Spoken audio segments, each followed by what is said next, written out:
What's going on, everybody, and welcome back to the channel. Today, I have author Gabriela Houston joining me, author of The Second Bell, which you can see right behind her from Angry Robot Books. But first off, Gabriela, how are you doing today? I'm good. Thanks for having me.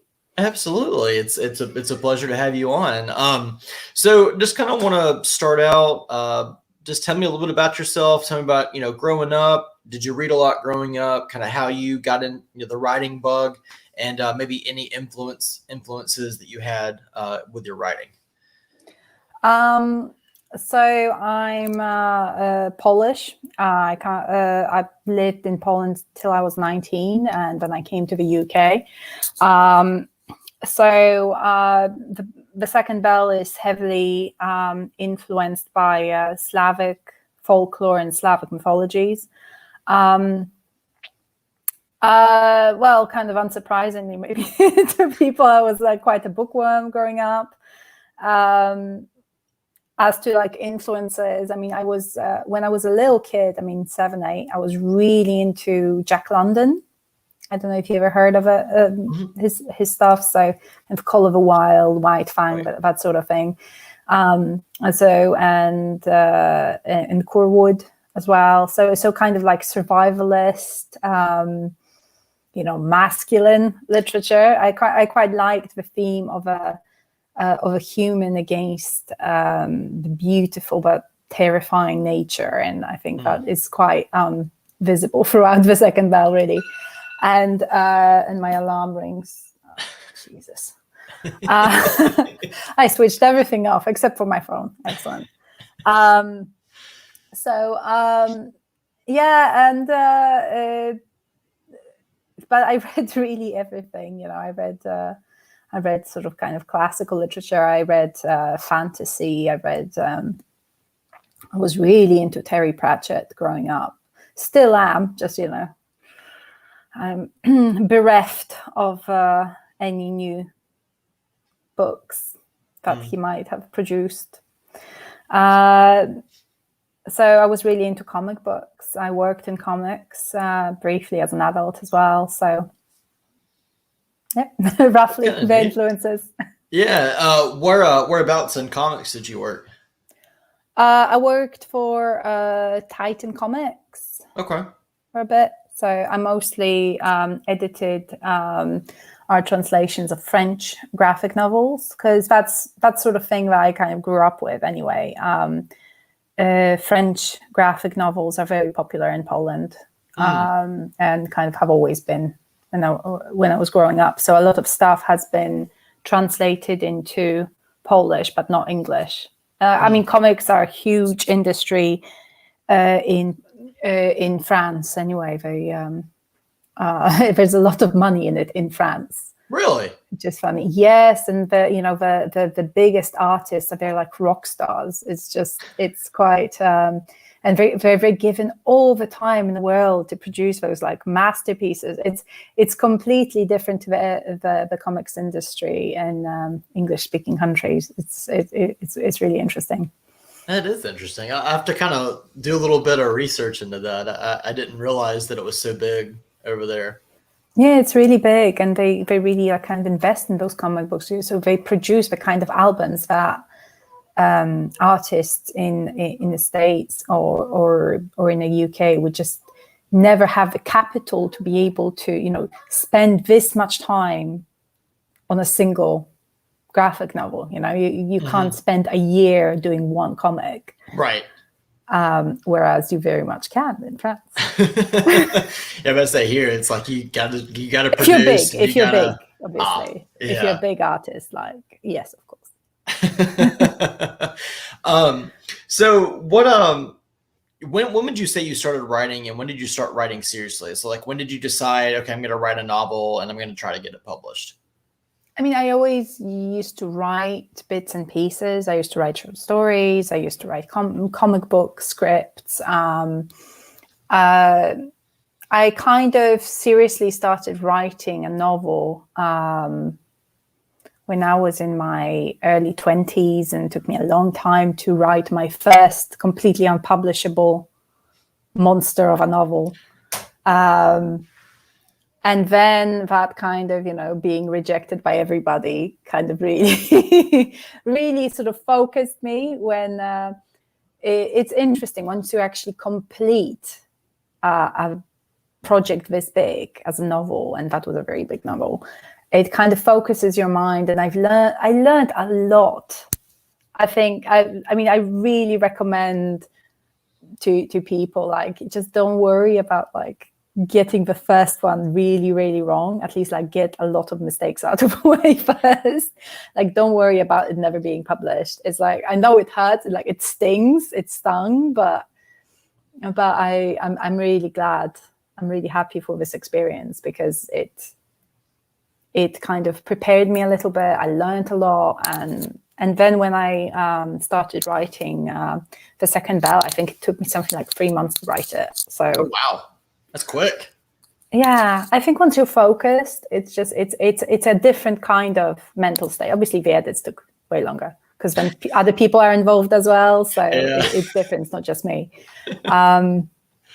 But yeah, it's.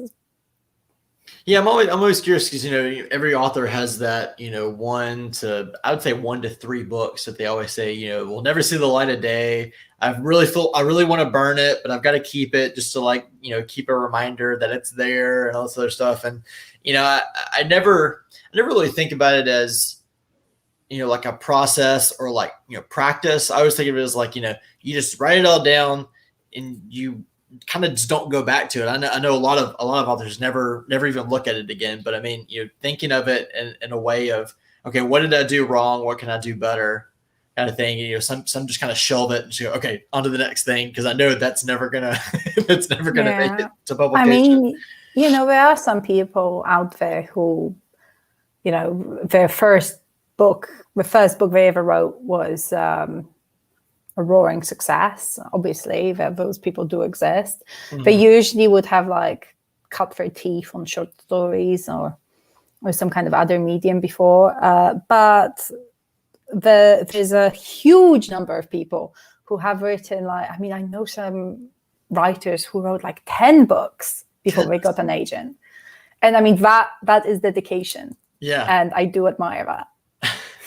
But I say, yeah, it's like, I don't know if I could ever do that. I mean, I'm struggling to write my first one. So I was like, I can't imagine writing 10 and just been like, okay, now I think I've got it. we'll go with number 11. I mean, rejection at any part of your career. I mean, you see very experienced, very well-established writers like Amanda Craig or Joanne Harris talk about, they still get rejected. They still get stuff rejected. So rejection is such a big part of any creative industry that you need to have real kind of dedication and like grit, basically, to push you through. Otherwise, you'll just kind of collapse in on yourself and not continue. So it's never pleasant, rejection. Right. but I really think that is like, no experience is ever wasted. So I really like Jack London, actually mentioning Jack London again, what he said about his process.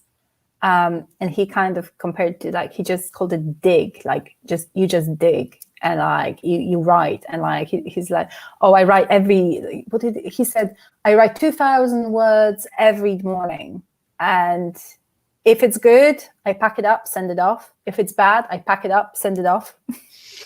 And it's just dig, just keep working at it. If whether it's pleasant or not, it's like treat it like a job as well. Like just kind of, you have to show up to the office. Yeah, I feel like in like my mindset, it's always trying to get it perfect the first time, and that's the hill that I can never quite get over.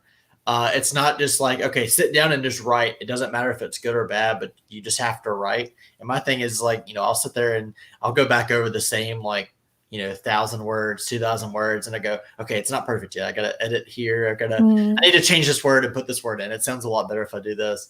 And I never just continue the story. It's always just the same bit. I get that. But I mean, at the same time, if you kind of it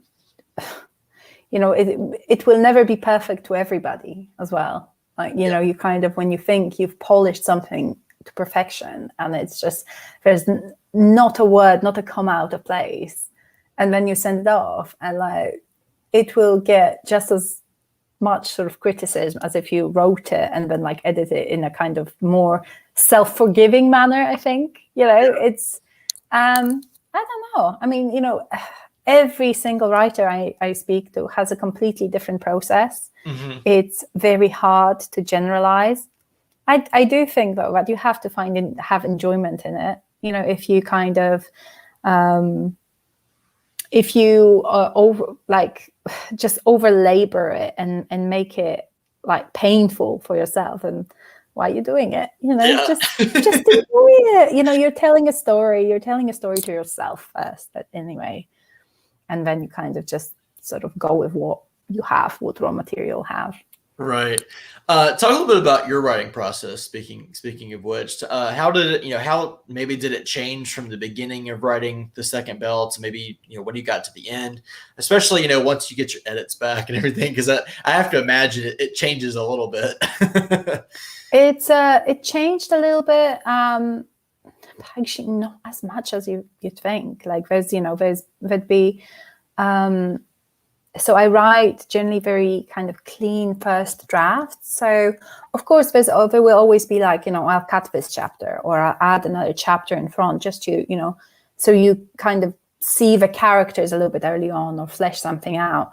But the core of the story didn't really change that much. I had a very kind of clear idea about what I wanted to explore and do. Even if I didn't have a clear idea about how the plot would go, I knew sort of starting it what I wanted to think about. And that was sort of, this mother and daughter relationship where the daughter is seen as an outcast. And, when, so the kind of the big question that I kind of wanted to start with is if you're brought up in a society that sees a particular physical difference, in this case, the second heart of a Striga, as symbolizing what is worst in the world and just, bringing a complete catastrophe onto your community. So if you're brought up with that as a kind of your core belief, and then your child is born, and then your child has that difference, and then your child is a Striga, how would you react? And I think, people would, I think react in very different ways, because it's, even if you choose to kind of, so obviously in the story, for those who haven't read it, this isolated mountain community, every now and again, they have a child born with two hearts and they banish such a child. And then the mother has a choice to leave with the baby and join the Strigas higher up in the mountain, or to just try and forget about her infant.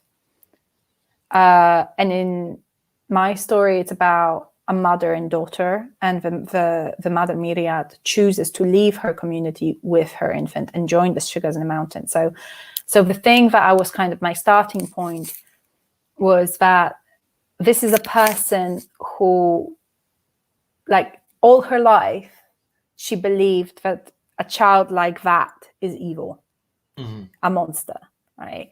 So all of her family, all of her friends are telling her she's making the wrong choice. So she doesn't know if she's making the right one. She's leaving with this child. She's choosing to stay with this child. That might very well turn out to be an aberration. And she is joining a community of creatures that she believes to be completely evil. So it's, internally, in terms of what her core beliefs are and in terms of how she can handle that, it's, I think it would be an incredibly difficult decision to make, because obviously, as a modern reader, we think, well, of course you would leave with your child, but that kind of choice wouldn't be easy at all. Right. and sort of the reasons why it wouldn't be easy, and what sort of beliefs the Strigas would have about themselves as well, because of course they're essentially the same people as the town people who banished them. So they would have over generations internalized that idea that their nature is evil and that their second hearts make them monsters, and that they have to control that second nature and suppress it. And so that struggle between kind of wanting to know who you are and kind of understanding your nature, and this unspoken, kind of untold threat that is hanging over your head. And, you know, of course, none of them really know what Strigas are, because they're not allowed to explore what being a Striga is. So they don't know what their powers are. They don't know what their nature really is. All they know is they have to suppress it at all cost. So those are the kind of themes I was running with when I started writing a novel, and I knew it was going to be about mother and daughter. So I knew it was, for me, they are the two main protagonists. So that didn't change. So what changed were the trimmings, or how I described something, or like clarified a piece of dialogue, you know, but not the core of it. Yeah. It's kind of the window dressing changed, but your plot was pretty much cemented. So what was the inspiration that I guess drove you to write the story about Strigas? So the Strigas I chose because they're kind of they're obviously monsters from Slavic mythology. Some people will be kind of vaguely aware of their existence through the Witcher TV show or books, and but they're very just kind of very unnuanced, vampiric almost monsters. And the reason I chose to kind of focus on them was because in the original folklore they are unnuanced, and there's this lack of clarity about why they are the way they are, what they want, you know, sort of their nature is a bit of a kind of, it's just left. They're just monsters. And, you know, in some versions of the story, they're born like that. In some versions of the story, they're cursed and come back as Strigas after they die. But as far as the kind of original stories go, Strigas have no soul. They have no wants beyond destruction. So I thought it would be quite interesting to take that concept and just sort of plant it as this fear in a community. You know, this kind of unnuanced understanding of Strigas is like, oh, well, they're monsters. They're just monsters. They destroy things. They kill things. They're probably like some bloodthirsty beasts, you know? And whereas the truth is very different. And the truth is very nuanced, as the truth usually is. You know, people really like the black and white sort of solutions. They really like their dogmas, and they kind of they like the repetition of the kind of safety phrases and the kind of like, this is good, this is bad. And it's just, the truth is usually very nuanced, and unless you're willing to explore it and kind of head into the unknown and be scared, then you will never know more than, you know, what you started with. Yeah, you're just kind of living in ignorance at that point. You know, you don't want to know what's out there. You just know what is out there. I don't want a part of it, and you just kind of live in a bubble. Yeah, and it can be a very, very toxic bubble. You know, obviously, something that stops you from exploring your nature, something that stops you from being happy. But of course, there's always nuance to it. Like, you know, if there's a creature that has a power that other people don't have, it would be naive to think that, that such power would only ever be used for good, or, that they could only ever be a good and positive sort of thing for the community. So there's, of course, a nuance to that. And there's a reason there would have been possibly generations back before the story happened. There might have been a very good reason for that mountain community to be scared of the Strigas. Mm-hmm. They just didn't quite remember what it was. And as very often happens, they just know, maybe something bad happened, as is possible. But they kept on to the fear rather than the information in a situation that more information might present itself at some point. Right. I gotcha. So, you could have taken the story in like all different kinds of routes. You could have written about an adult Striga. You could have, the mother could have stayed and the daughter just, gone, and they just sent her off. But what made you want to write this mother-daughter relationship and this like coming of age type tale about Strigas? Well, there's two questions in that. So the coming of age, but I'm always drawn to Bildungsroman sort of novel. I don't like the currently sort of fashionable distinction of adult versus YA. I think it's the opposite of helpful to the readers, because you have in the YA category, you have adult books and you have teen books, which are kind of like high school drama sort of thing, and they're all mixed together in one category, which I know, it's so unfortunate. Doesn't clarify anything. And so in that, the sort of Bildungsroman structure gets sometimes lost.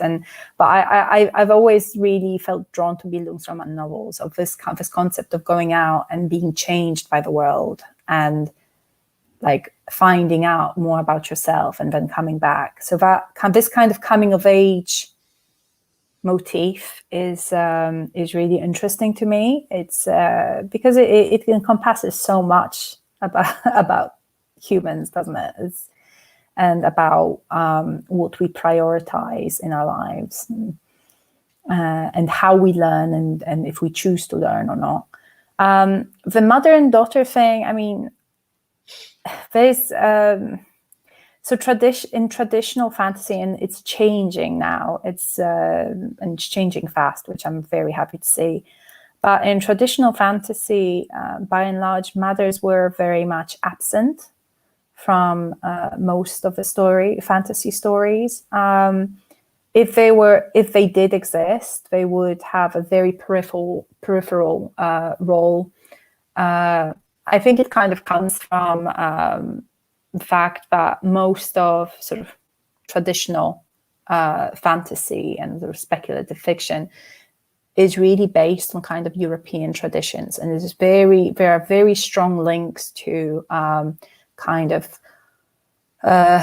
of courtly traditions of medieval Europe, and the kind of stories of like sort of King Arthur or Tristan and Isolde, where the whole point of the female character, unless she was a villain, unless she was a witch, the whole point of the female character was to be the love interest for the main protagonist, and that was kind of described in terms of possibly the consummation of love would have brought disaster onto into the story, and the chaste yearning was often the kind of driver for the character, and that is really felt in a lot of sort of traditional fantasy. I think when you look at kind of Tolkien's like Lord of the Rings, women when they're there, they just usually to be kind of pined after, with a couple of notable exceptions. I know, but by and large, in traditional fantasy, sort of motherhood is presented as almost the opposite of personhood. Mm-hmm. So a mother might be mentioned as the mother of a protagonist. She's usually dead, And if she's not dead, she's probably in a monastery somewhere. And if she's not in a monastery, then she will just give him a few pieces of sage advice, and before he goes off on his merry way. So so there are very limited ways in which mothers have been represented up until very recently, and the result is that there's this huge part of human experience that just doesn't get the space it deserves, and it's nuanced, and it's endlessly complex, and you have as many types of mothers as there are people, and I really wanted to show kind of mirror the different types of mothers in my book. You have different the different mothers that make different choices, that have a different approach to whether or not to what level of confidence they have with them, and how that affects their actions. And confidence doesn't always go with the right choices. It's sometimes sort of starting from the point of view of being uncertain ends up earning a better result for the characters. So I wanted to kind of show that the kind of contrasting different types of mothers, and also to present women who are at different stages in their lives, and they're still interesting. I mean, I hope, very interesting to me. So, and they're still people, they're not cut-out figures that the hero can sort of put like a picture on a wall. This is my dear mother who has all the wisdom and all the love in the world, and beyond that, she's a nun now. Anyway, right. You'll never meet her again. So, beyond that, she's just kind of there. Yeah, she's there as long as you don't see her. Right. So it's so I am very, very happy to see that there's more and more of kind of complexities of motherhood, of this part of human experience that are being represented in fiction, and to have protagonists of different ages as well. So Myriad is in her kind of mid-40s, I would say, mid to late 40s. There's another important character who's in her 60s, and obviously Salka, who's the sort of 19. And the interesting thing that, how for me, and when I read the reviews, I mean, I don't read Goodreads reviews, but I mean like newspaper reviews, everything like that. And people just talk to me about it. People tend to assume, even though they're both Myriad and Sauka are given roughly same sort of amount of space in the book, people just instantly assume that Sauka is the main character. She's the main protagonist.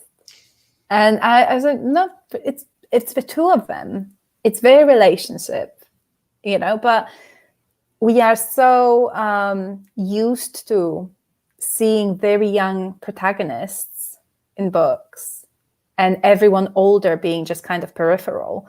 Right. But we almost filter out the older characters, which is really interesting in terms of how people view older women, especially. Because you do have older male heroes in many older fantasy books, but the moment you have a woman in her 40s, it's like she's actually turning invisible, which is obviously complete nonsense, because they don't stop being a person, and right. If anything, they just have more accumulated traumas and experiences that we might want to explore. So, but it's interesting. It's a kind of bias of what we're used to seeing, and then what we kind of end up seeing in a book, right? That is about something else. I'm hoping I don't just like see a bunch of like nunneries open up now with a bunch of women that have just turned 40.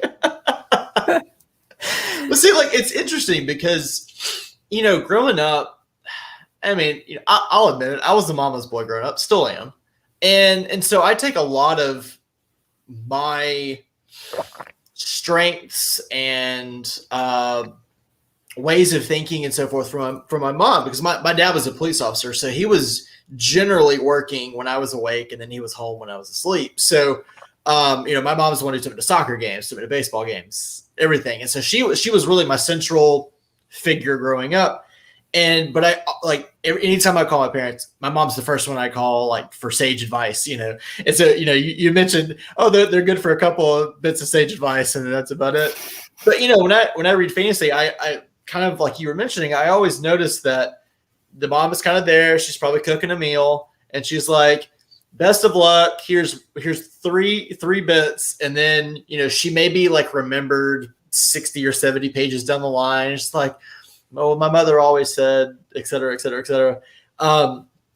But it's always the father or the uncle or something that takes the lad by the arm and leads him into whatever skirmish, et cetera, and teaches him how to sword fight and so forth. But yeah, you're right. I don't see that many where it's a woman in her 40s that's like, she was a warrior 20 years ago and fought in many battles, and has all of a sudden risen to the occasion and is teaching this young person how to do what they did.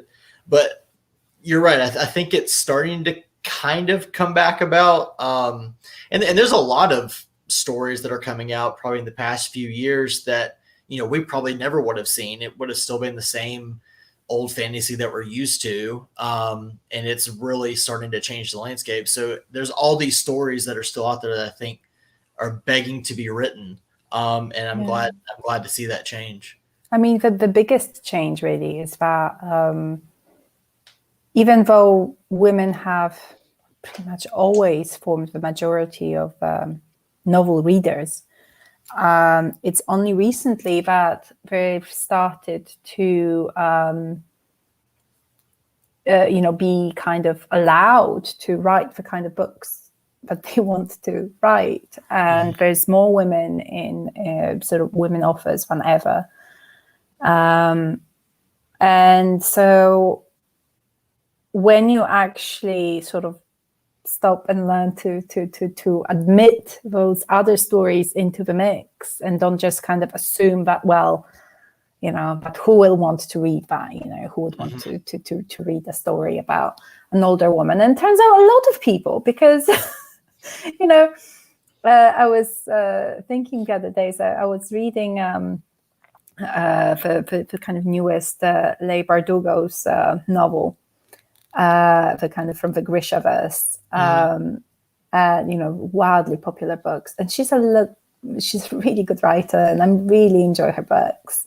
It's interesting, but sometimes I wonder if the reason that the category that her books are in is YA is because she was told explicitly, well, you have these themes, make sure that all your characters are like no older than 1920.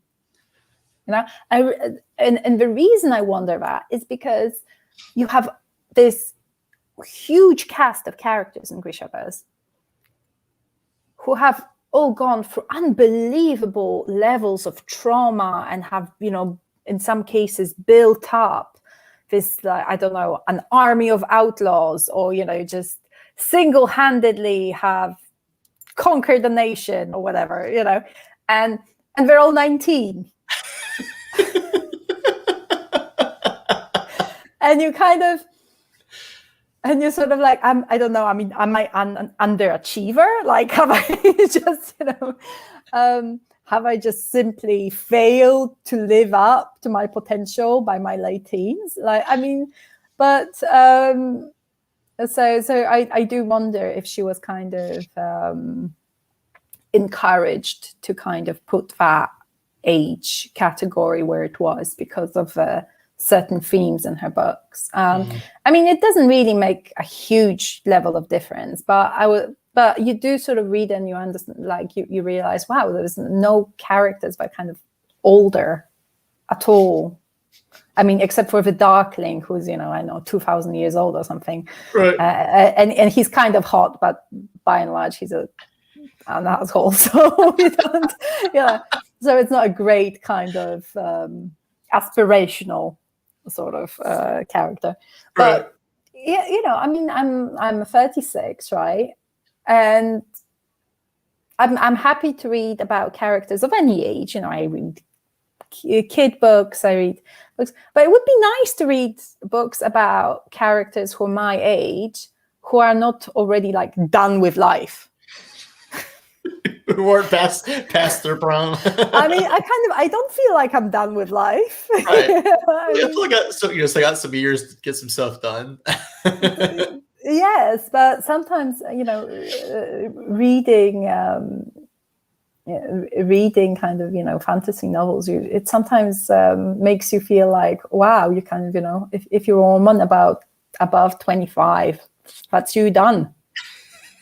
You know, what's so interesting is a lot of fantasy authors don't really like even publish books till after they're 30 or even 40, like their first book. And it's interesting. It's like, you're going to write yourself into the book, because then, you know, we can kind of get out of this whole mold that, you know, we have all these young, muscular, can do anything, you know, millennials. But I mean, you know, like I just turned 31. I feel no different than I did when I was 20 or 25. Yeah, you know, I may have slowed down a little bit. My knees may ache a little bit more than they normally do, but I can still like do most of the things that I did when I was in my 20s. I mean that's a different. Hey, don't knock yourself. You know, you still got time. You still got time to conquer a nation or whatever it is that's required. Yeah. Whatever these 19-year-olds are doing, you know. But it's yeah. I mean, I think there is a sort of discrepancy between what people think we want to read and what people actually want to read, and there's always like a gap of time before sort of publishing catches on. But actually, well, yes, people are kind of interested in sort of like Tommy Adeyemi's book when it first came out, Children of Blood and Bone. Mm-hmm. And everybody was amazed. Like, why? You know, wow, this is like, is this like, I don't know, the first of this kind of books, you know, like a fantasy YA that's inspired by African. And it's like, wow, who would know that people would be interested in this incredibly, vastly, you know, varied set of different, you know, mythologies, you know, right. And it's just, I mean, obviously people would be interested. Why would they not be interested in those stories that are like, you know, so largely unexplored in kind of in the genre? Mm-hmm. And it's just comical to me, because clearly the market has been ready for a long time, and it's just, but it takes time for people to kind of catch on, that because it is a risk, obviously, you know, mm-hmm. money-wise, it is always a risk, but I feel like people have been banging on about like, yes, we want these kind of books, please. Mm-hmm. We're ready. And they have just not been produced. So that when one was produced, it's just, and it still sometimes feels like it's kind of like a slow unroll, you know, it's like, oh, well, and it's just, and it's like ticking boxes, like, oh, well, you know, on our list for the next 2 years, we already have one Asian style fantasy. Like, can we really like risk getting more? And I'm like, yeah, but like, how many male written, like classical kind of adventure quests do you have on your books? Oh, 35. Oh yeah. We're pushing 50. I mean, we've got tons, and we're just going to publish every single one of them. Yeah. So there is like an issue with tokenism, and that there's a risk sometimes that like, especially in YA, because YA is a very kind of trend driven market. That I've read that a lot of writers are kind of concerned that this could be seen, that cultural diversity could be seen as a trend. And it's like, it's not a trend. This is like this is what we have needed for a long time. Yeah. But it, I mean, to be an optimist, it does seem like it is getting better, and there's more types of stories written, and there's, you know, people see themselves represented in what they read, possibly for the first time, Oh, you yeah. know, on a kind of larger scale. Mhm. And that's just a marvelous thing to witness. Absolutely. And I think, you know, self-publishing helps a lot too for those, you know, stories that maybe are more underrepresented and aren't getting published traditionally. You know, you can go the self-published route. You know, hopefully it starts kind of churning a little bit. I mean, granted, you know, a lot of the word of mouth stuff, big awards and so forth help a lot for those kind of diverse novels. But yeah, just the ability for people just to publish on a whim almost, you know, going through. I mean, so forth. the problem with the public, I mean, you know, there's people who do marvelously well from self-published writing, and, you know, I'm sort of very happy for them. And it like you say, it kind of allows for the kind of stories that would sort of never find a home, like experimental stuff, to be kind of published. I think the main problem is that in order to find this gem, this really good, interesting and kind of fresh novel, you do wait for a lot of stuff that, you know, hasn't found a home for a reason. Mm-hmm. And, you know, sometimes, I mean, I'll never forget. I was looking for some kind of research materials for Slavic customs, sort of pre-Christian Slavic customs. And there's not as much as you'd think out there on the subject. It's our research and our knowledge of sort of pre-Christian Slavic, Proto-Slavic customs is very fragmented. There's virtually no written records. It's all kind of pieced together by archaeologists and linguists and ethnographers. And,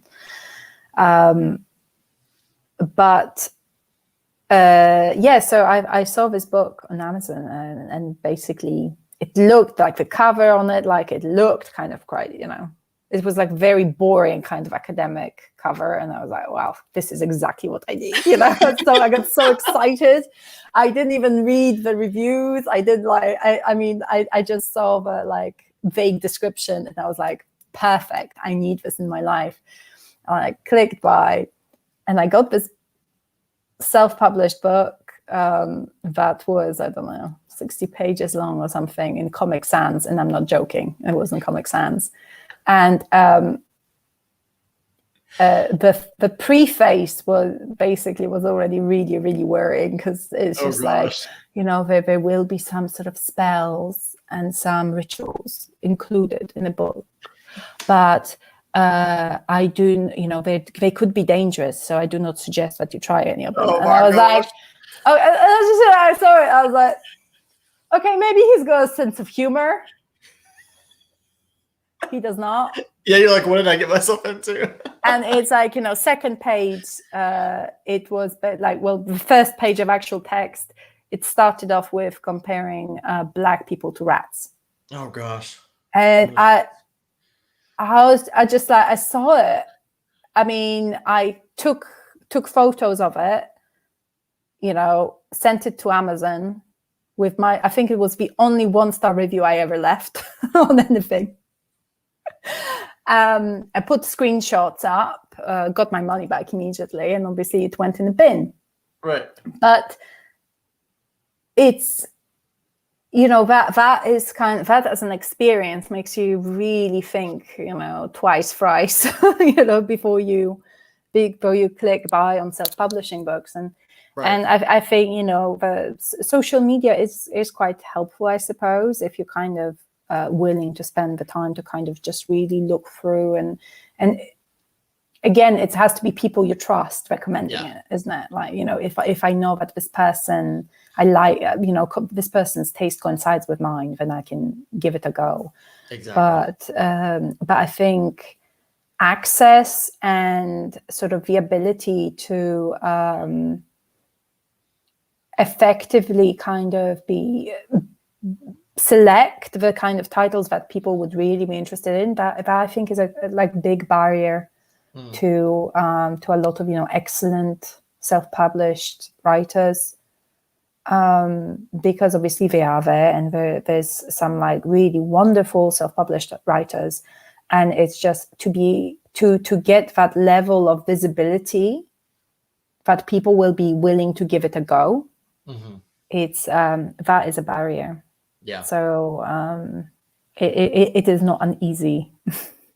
It's not an easy task to find. It's not an easy route, and I think sometimes people sort of click post when they want to self-publish, and they don't really think it through. They think that like people will just come in and buy it, and the amount of effort that is involved in promoting self-publish. I mean, I see some of my kind of Twitter friends, sort of self-published authors, the amount of work they put in continuously to try and promote the work. It's exhausting. It's exhausting, and it's something you have to be prepared for if you want to self-publish. Absolutely. Are there any other or some other mythological beasts or beings that you plan to center books around in the future? Yes. Short answer.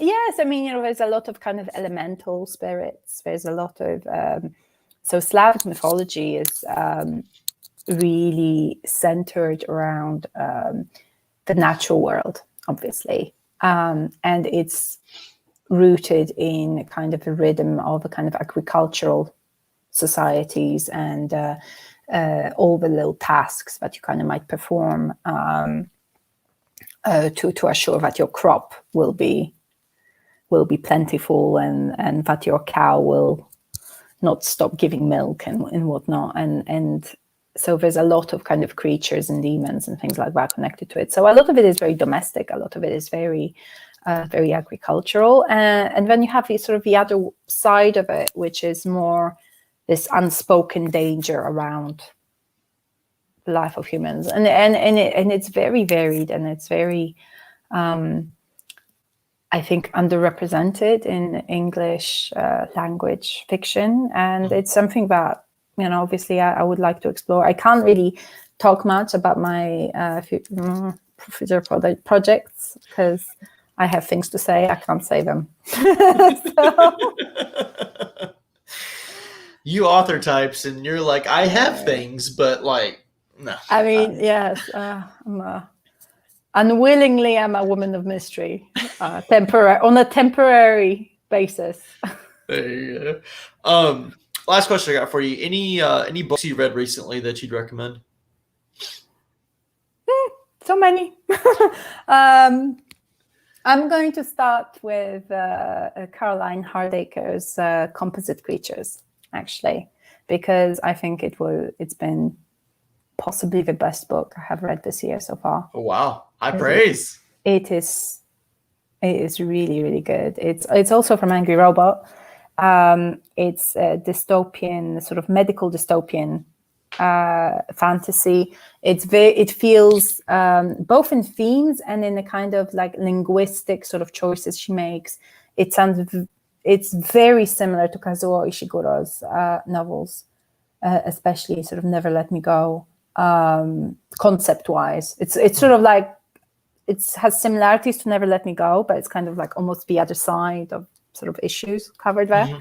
So I think if people like Kazuo Ishiguro, they should really give Composite Creatures a try. From sort of fun books, I read I don't know if I read it this year or last year. I might be lying, but I'll say anyway. Chris Panettiere The Phlebotomist. That was really fun. So that was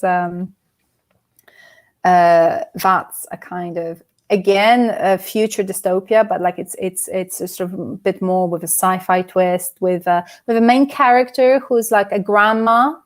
There you go. In a bright pink wig, you know. So we're talking older protagonists, but that's an excellent one. So Another Angry Robot title too, yeah? It's yes, I mean, because I met a lot of Angry Robot authors, I just kind of thought like, I'm just going to read all their books, and like there's just some really good ones in there as well. So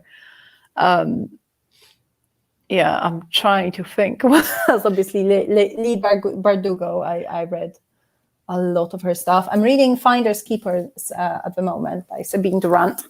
Okay. And it's quite creepy so far. It's very different. It's not really fantasy. It's kind of like a slow burn, sort of psychological weird thing. And it's really good so far. I mean, that's the new blurb on the front. Psychological weird thing. Psychological weird, slow burn thing. Yeah. Slow burn thing. Yeah. All right. So show us the cover of Second Bell again. Here it is. Let's get a look at all that its glory. beautiful it's very cover. Pretty. It's very pretty, as you can see. Very eye catching. Absolutely. You know, so it's yeah. So yeah, buy it. You'll so like it. how much I guess ability did you have in helping create the cover? I know some publishers, like authors, are completely hands off. Did you have any kind of input? I don't think most authors want to be hands off, to be honest. I think it's more like depends on the publisher and what sort of process they have. So it's very different in different publishers. So Angry Robot have been incredible, actually, when it comes to. I mean, there were times when I thought like, I'm pushing it. I'm really pushing it. They're going to tell me to F off now. That's a little bit too much feedback, but they've been so marvelous. And Glenn Willikins, their sort of head designer, designed the cover, and they've been so receptive to all the feedback. And because I've sort of always been very interested in sort of graphic design, and I do a bit of art myself. So I had very strong opinions about things, and I was just like, but think about this kind of typesetting, for the font. My husband collects sort of Soviet memorabilia things, and he has some old newspapers. And so I was just sending pictures of like, look at this typesetting. Isn't it interesting? Can we like change the lines on the typesetting so it looks a little bit more like this? Right. So I made a complete pain of myself, but the result is this cover, and they don't hate me yet. So there you go. That's all you can ask for. A win-win. Well, fantastic. Well, Gabriela, I really appreciate you taking the time to come chat with me today. It was a pleasure. About anything and everything, including the Second Bell. But everybody, Second Bell is available everywhere, in ebook, physical, audiobook. Go grab a copy, check it out. And Gabriela, we'll have to do this again sometime. Got 1 second talk about the next thing. Yeah, sounds good. Have a good rest of your week. Thank you. You too. Thanks.